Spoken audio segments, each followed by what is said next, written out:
জীবনযাত্রার মান উন্নয়নের সাথে সাথে মানুষের সবকিছুই সহজ এবং আধুনিক হয়ে উঠছে। খাবার গরম করার জন্য চুলার পরিবর্তে মাইক্রোওয়েভ ওভেনের ব্যবহার বেড়েছে।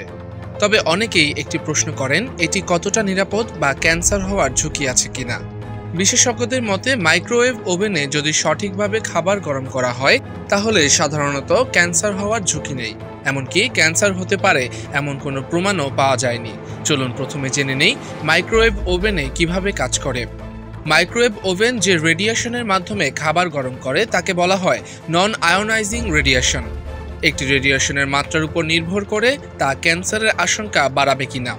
যেমন এক্স রে বা সিটি স্ক্যানেও রেডিয়েশন হয়, কিন্তু তার তুলনায় মাইক্রোওয়েভে রেডিয়েশনের মাত্রা অনেক কম। তবে নন আয়োনাইজিং রেডিয়েশন মানেই যে তা নিরাপদ তাও নয়, কারণ আল্ট্রাভায়োলেট লাইটও এক ধরনের নন আয়োনাইজিং রেডিয়েশন এবং তা ক্যান্সারের আশঙ্কা তৈরি করতে পারে। মাইক্রোওয়েভ ওভেন ইলেকট্রোম্যাগনেটিক তরঙ্গ তৈরি করে খাবারের ভেতরে থাকা পানির অণুগুলোকে কম্পিত করে তাপ উৎপন্ন করে।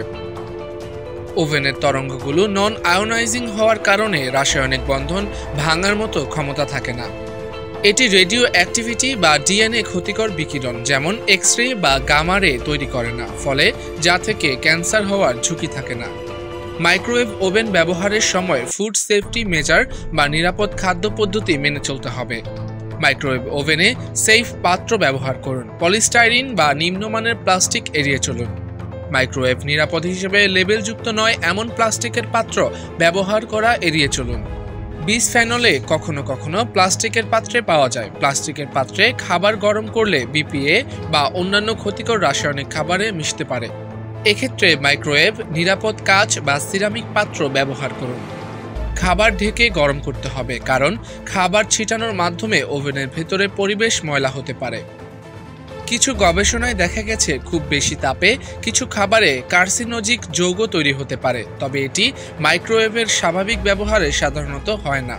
300 ডিগ্রির উপর গরম করলে তা ক্যান্সার বা অন্যান্য অসুখের আশঙ্কা বাড়িয়ে দিতে পারে, তবে তার সঙ্গে মাইক্রোওয়েভের রেডিয়েশনের সম্পর্ক নেই।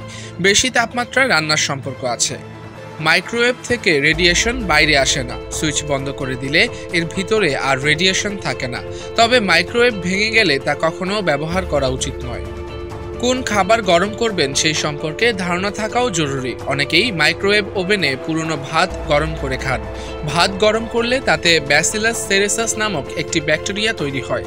এই ব্যাকটেরিয়া শরীরে গিয়ে টক্সিন বা বিষ উৎপন্ন করে। এতে পেটে বিষক্রিয়া হয়ে পেট ব্যথা, বমি, পাতলা পায়খানা হতে পারে। তাই ভাত গরম করার ক্ষেত্রে ওভেন বেছে না নিয়ে চুলায় গরম করাই শ্রেয়।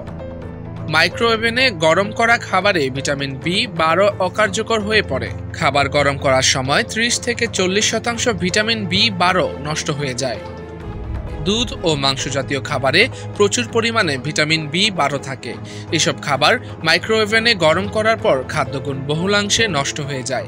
বিশ্ব স্বাস্থ্য সংস্থা এবং যুক্তরাষ্ট্রের ফুড অ্যান্ড ড্রাগ অ্যাডমিনিস্ট্রেশনের মতে সঠিকভাবে ব্যবহার করলে মাইক্রোওয়েভ সম্পূর্ণ নিরাপদ। এই নিয়মগুলো মেনে চললে মাইক্রোওয়েভে রান্না করা পুরোপুরি নিরাপদ এবং এতে খাবারের পুষ্টিগুণও বেশিরভাগ মাত্রায় বজায় থাকে।